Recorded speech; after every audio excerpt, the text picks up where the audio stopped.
Another of our amazing workshops here teaching you how to be a better creator, how to get started.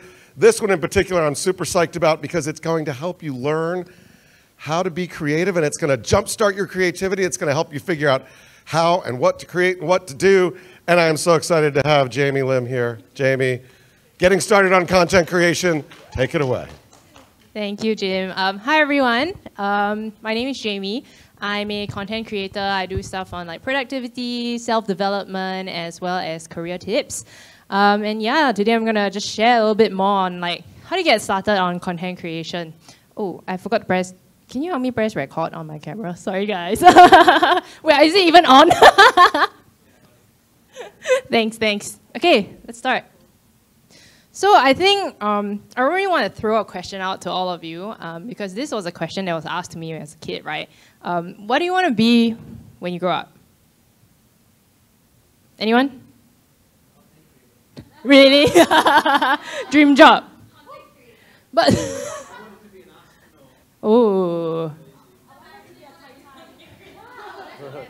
Tai, astronaut, Tai. Okay, 3 votes for Tai, 3 votes for content creator.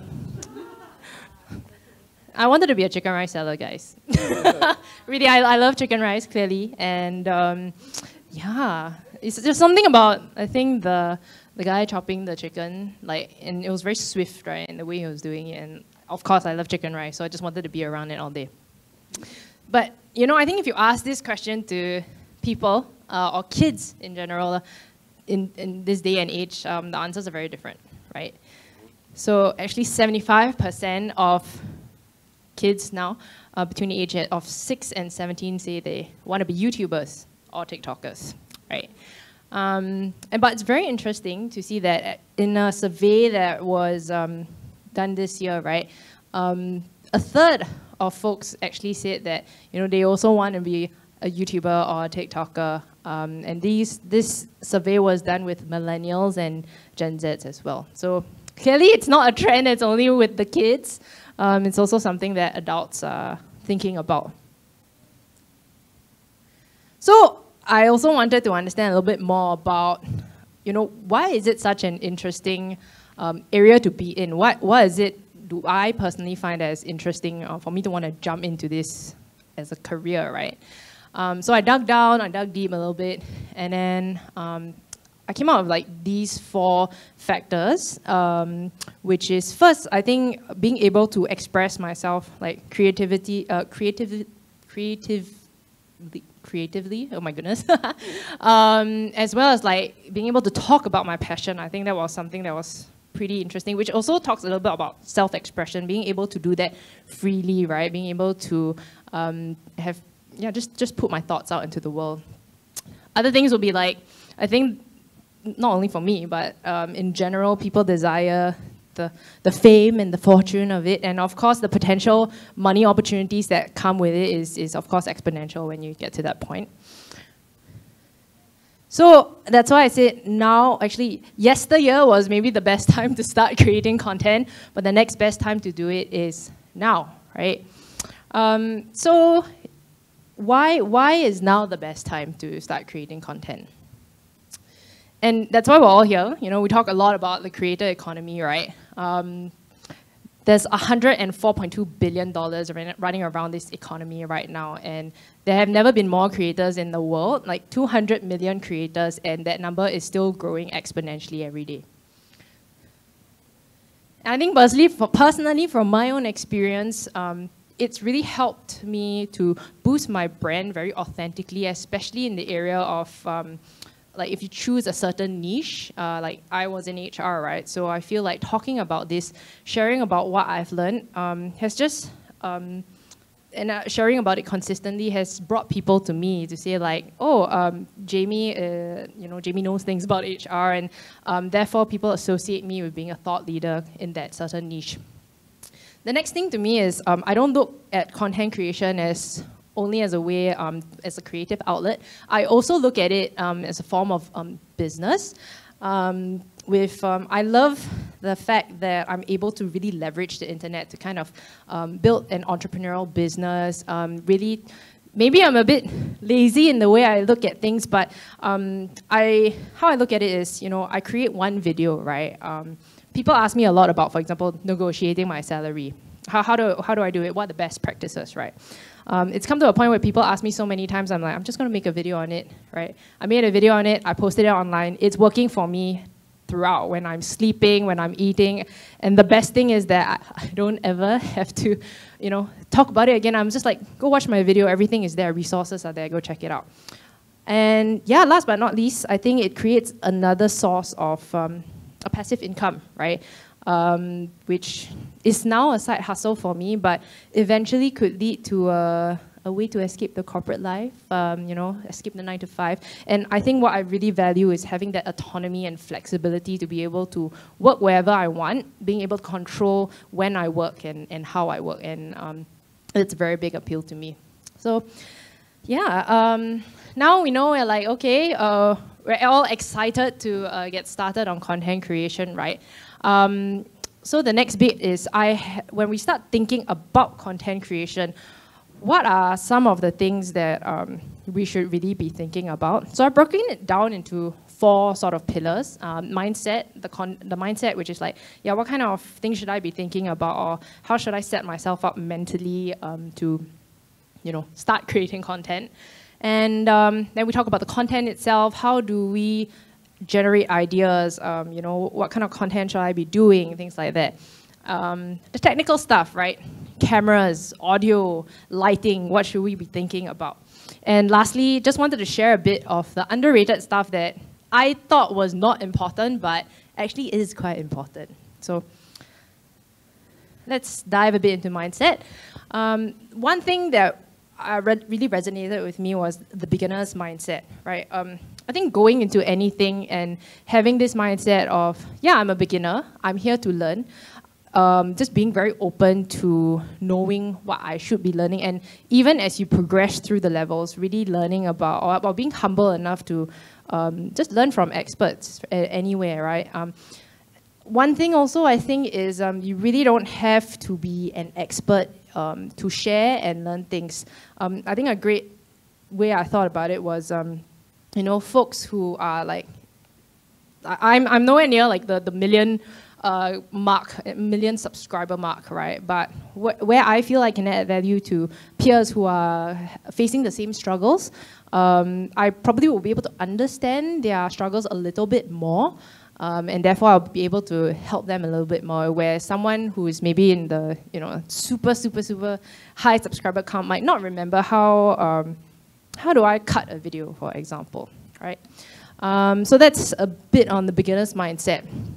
Next thing, on the start, I would say focus a lot more on your quantity more than the quality, just at the start, right? The most important thing is to be able to churn out content at a really consistent rate. Like, consistency is key.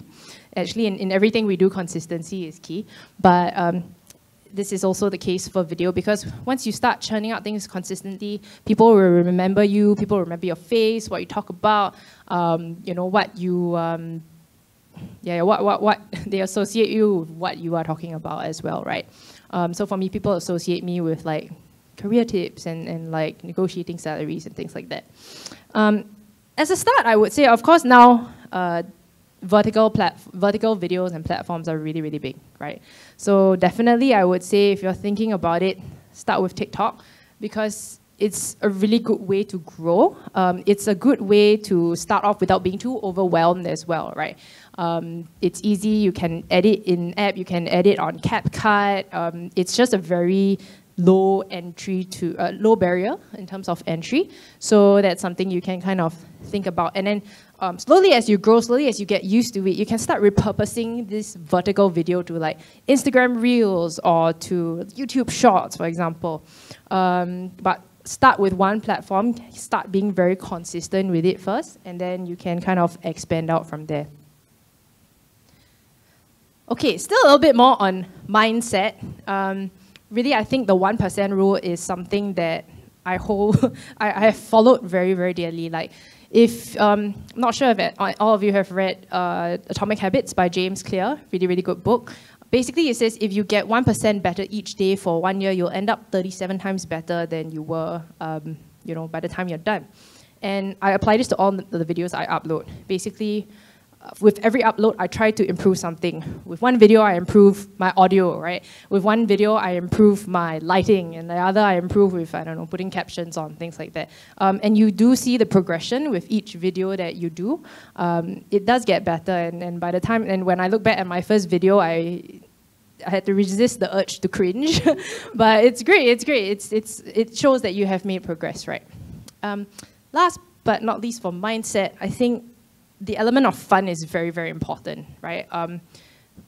Another great speaker, Simon Sinek, he says, working hard for something we don't care about is stress, but working for something we love is called passion. My partner that day was like, it was like 11, 12 p.m. and I was still editing. She's like, why are you still editing? Why are you still working? I'm like, I'm not working. It's so fun. I don't want to stop, you know? So I think in everything you do, make sure you can have that element of fun so it doesn't feel tiresome or boring or anything like that. So that's a bit on the mindset. Now we go a bit into content, right? Things that, have you ever heard the phrase, the riches are in the niches or niches? We're going to have that argument. But there's truth in that, right? Because think about our behavior as consumers, or when we're looking at YouTube or we're looking at TikTok where we're searching questions, right? How do we go about it? We look for a question on YouTube or TikTok, and then it brings you to that certain creator who's answering your questions. From then on, you maybe discover the creator who's creating about the same things, and then it all flows back to that person being a thought leader and things like that. So definitely find your niche.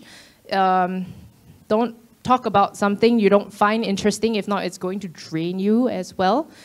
Even if it's trending or anything like that. Stick to something you really enjoy. Next bit, really defining your target audience, right? Your audience is everything. And I know you all talk a lot about the algorithm, how it works. Algorithms change all the time, but replace the word algorithm with audience, and I think that solves really 90% of the problem. I think you really need to understand your audience, like what questions are they asking? What do they want to know? What do they know? And what do they really want to learn? So when I dug deep down and tried to understand who was my target audience, did a couple of exercises, I really understood that I was trying to help a younger version of me. And that really helped me craft, what I was trying to, all the content that I do, it's crafted towards that. I'm talking to a young Jamie, who's a bit lost in life, that sort of thing.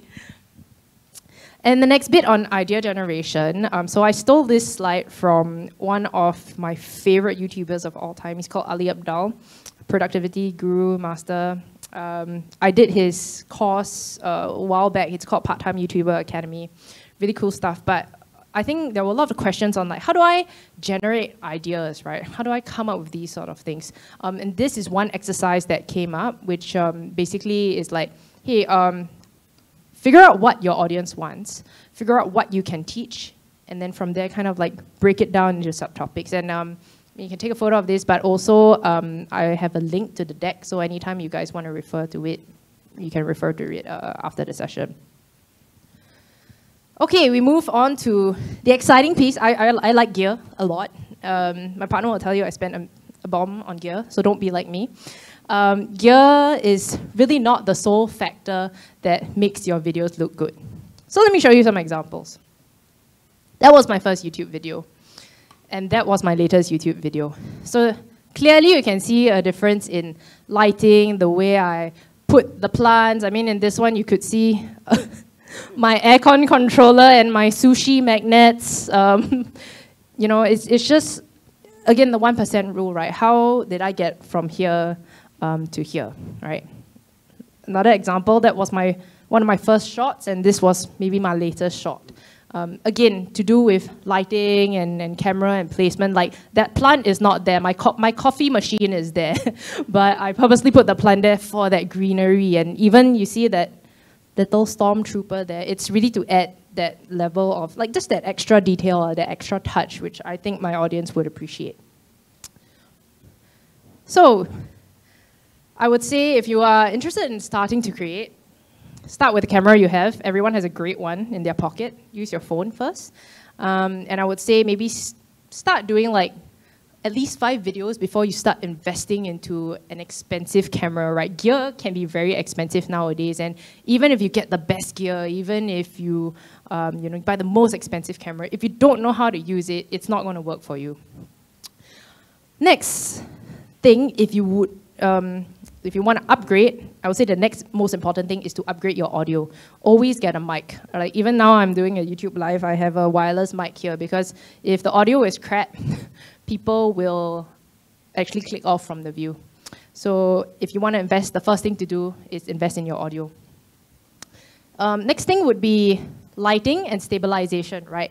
I would say invest in a very cheap softbox. I think I saw you can buy a cheap softbox for like 45 bucks on Shopee. Or you can do a lantern, or actually when I started, I just used the free window light from like 9 to 11 a.m. or like sunset hours are pretty good as well. Usually if you need a diffusion curtain or so I would say use your day curtain, or you can go to IKEA and buy a shower sheet and then I put it across something and then you get that very big light diffusion. And yes, get a tripod because the last time when I started with my phone, I had to balance it on a lot of different things. My phone fell once, had to reshoot the whole thing. And this was actually one of my first setups. You can see I was desperately stacking box on top of box, just making sure it was okay. I had a pancake light, which actually resulted, I think in it looking something like this. Which, again, you see, I had the setup, I had the light, but it was just not right. Like it was just, I tried, right, with the yellow and the blue lights and the plant, but that's why I say the 1% rule. You just get better every time, you iterate every time, and yeah, you'll see that things really slowly will get better, and you learn and you tweak and you go from there. And yeah, behind the scenes is always quite messy. I put together a list of stuff that you could buy, and in terms of like, yeah, so if you're really just exploring, maybe just think about getting a microphone as well as a tripod. Again, window light is free, and I assume you have a phone. It'll only cost you 110 bucks to really start. And then if you want to go further down into that, yeah, of course the price increases a lot, but it's because the cameras increase in price a lot more. I have a lot of this gear. Again, don't do what I did and go crazy on gear. But it's also accumulated over the years, right? Like I've started doing content for like 3 years or so, so I've just bought all this over time, and I'm also, I like this kind of stuff. I love gear, so. Okay, the underrated stuff. Really stuff I didn't know would be important, but really, really is. Number one is the community. And I think in this, this event, we've spoken a ton about community, right?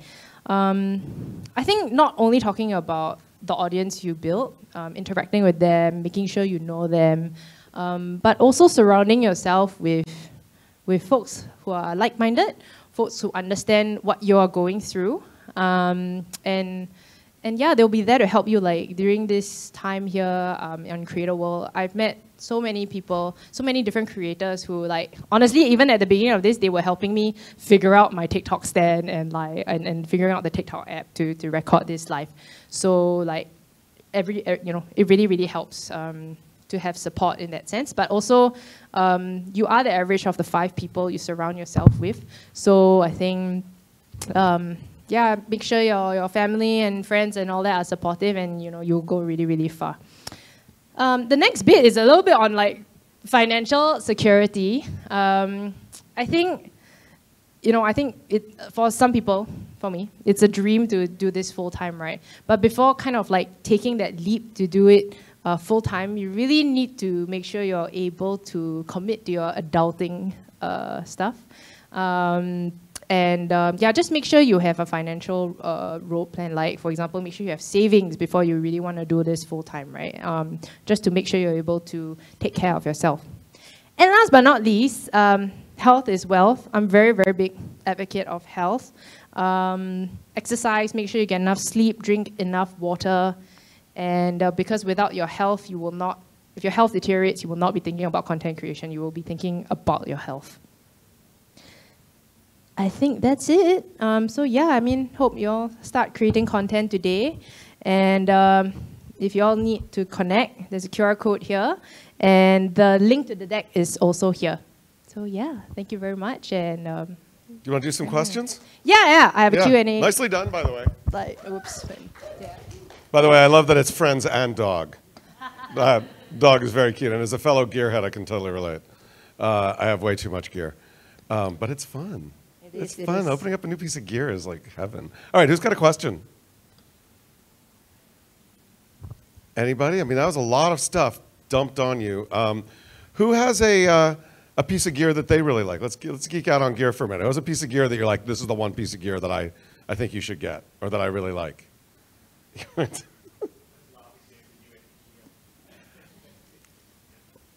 Anybody? Yeah, here we go. Okay, here we go. Okay, all right, here we go. Gear question, okay, and this is a beginner's gear question. If I'm recording on an iPhone or an Android phone, what is the best video app to use? No disrespect to TikTok, but your native video app is absolutely shonky, barely works, but it's a marvelous platform, but the audio is out of sync. So what is a good app to use?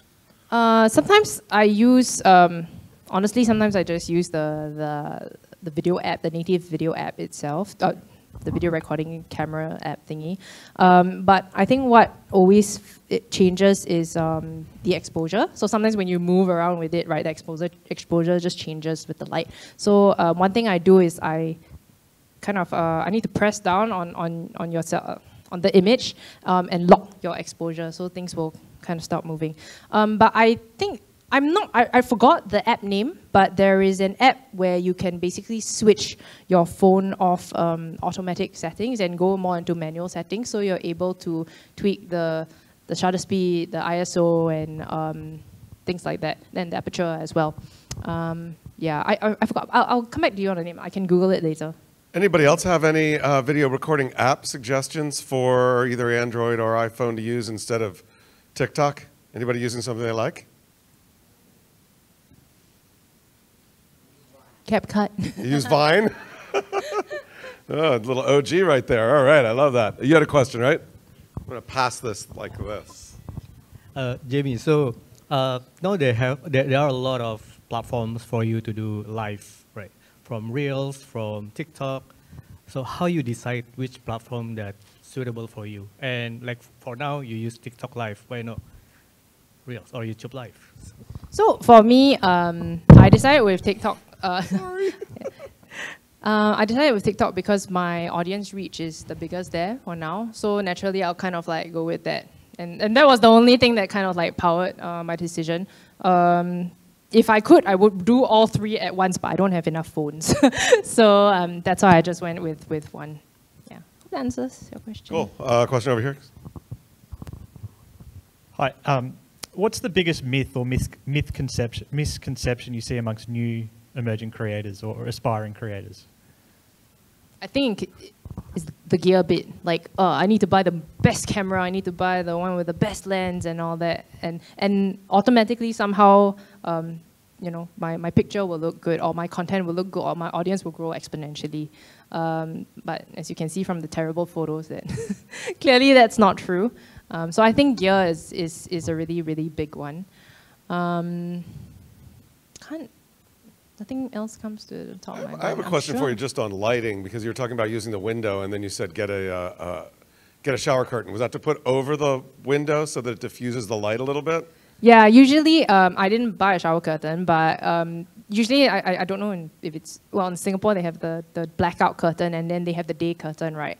I find that I always use the day curtain because it acts as kind of like a piece of diffusion between me and the sun. And also, the timing is quite important. So just really make sure you're filming between 9 to 11 or 5 till like 7 or 8. So it's not harsh sunlights that comes onto you. But even with that, I still make sure I do a little bit of color grading here and there just to make sure I don't look very yellow. I remember at one point of time, I was in a room where the lights were really yellow. So I didn't have a choice. I had to film there. So that's where post-production comes in, and color grading really helps. But I'm not an expert in color grading. I just tweak it, and I'm like, okay, I think I look my normal color.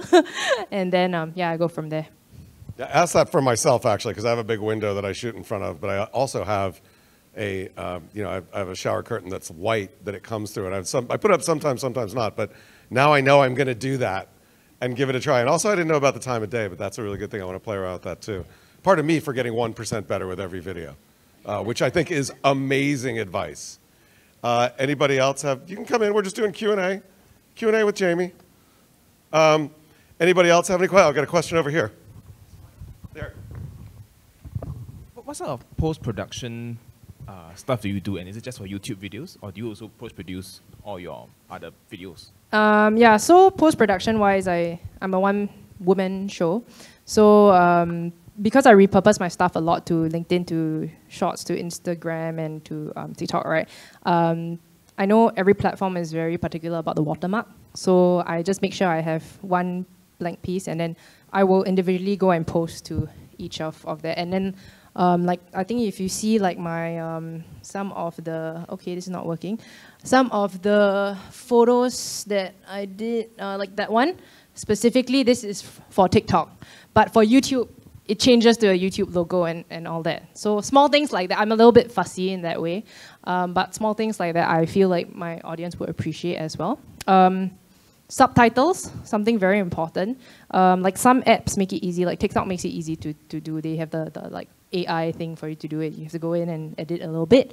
YouTube, I still have to go in. I subscribe to this thing called Subly, and basically they help you come up with the captions as well. There are a lot of different places that can do that.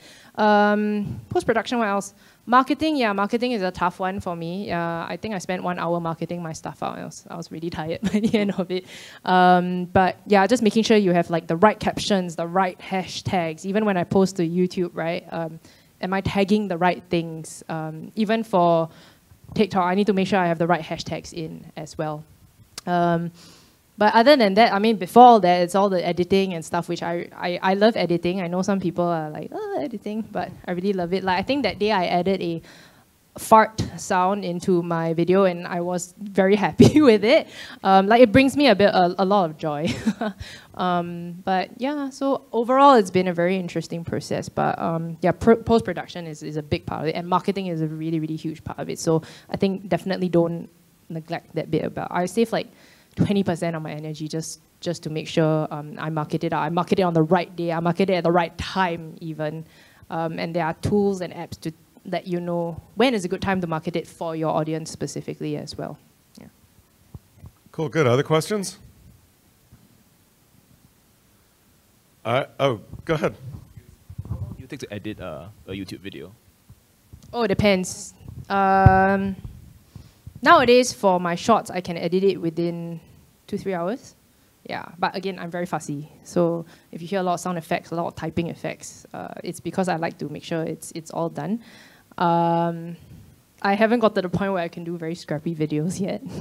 But yeah, but if it's a longer YouTube video, it could be over a few days. I think 2 to 3 days of editing and just making sure the cut is right. I just really want to make sure, like if I keep watching it over again, I just really want to make sure that whatever is in there, right, it makes sense for my audience. I don't want to add in anything too irrelevant for them as well. So it has to make sense for them. It's really all about the audience. What value do they gain out of it? Yeah, but I try to limit, like if I edit for 1 week, I'm like, no, over time. Don't spend too much time on one thing. Did you tell us what editor you use? What are you using? Final Cut Pro. Final Cut, okay. Everything is from Final Cut Pro. All Final Cut Pro. You guys are making me work over here. All right. One side to the other. No, it's all right. a double header. What's the hardest part about being a creator, and then what's the most rewarding part? What's the? I think the hardest part is being like a one-person show for now. There are parts of it where I find quite tiring. Like marketing to me is very tiring. It's difficult, right?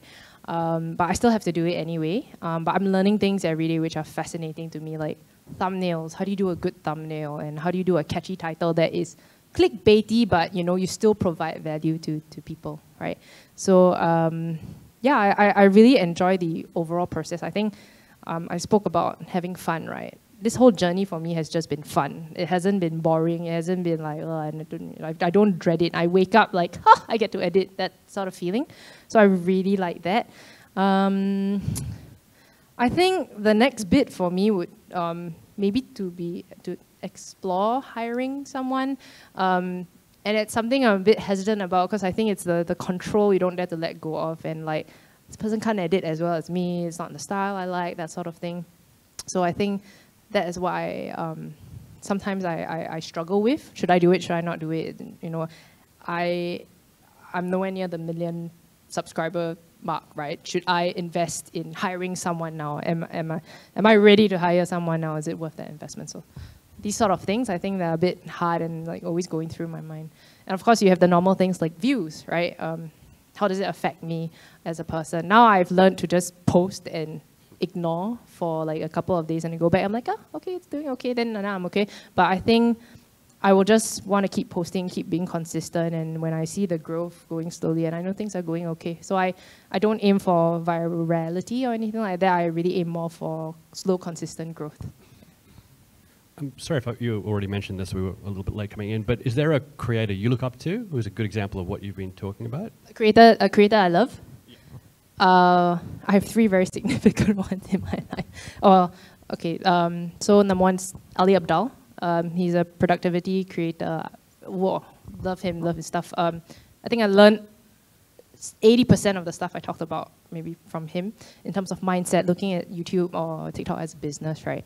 So Ali Abdaal. Second one is Matt Diavella. Don't know if you all have heard about him as well. He's very big into minimalism, and I love the way he storytells. Is amazing. Like, and the amount of effort he puts into like do one shot is cool. They both have filmmaking courses. I've taken both of them, but it's fascinating to see how it's a little bit different, but yet they still come across in that productivity or self-development genre, which is the kind of genre I'm going for from as well. And the last one is this guy called Nicholas Crystal. I don't know if anyone knows about him, but he's an incredible filmmaker as well. He does self-development stuff as well, no surprises, but it's very cinematic. Like, he travels the world and he does all these amazing drone shots. And like by the end of the video, I'm just like, wow, I'm so inspired by this. And I think I'm trying to move towards that. It's not an easy journey, but yeah, these are the 3 that I really, really admire, and I'm trying to learn from them as I go through my content creator journey.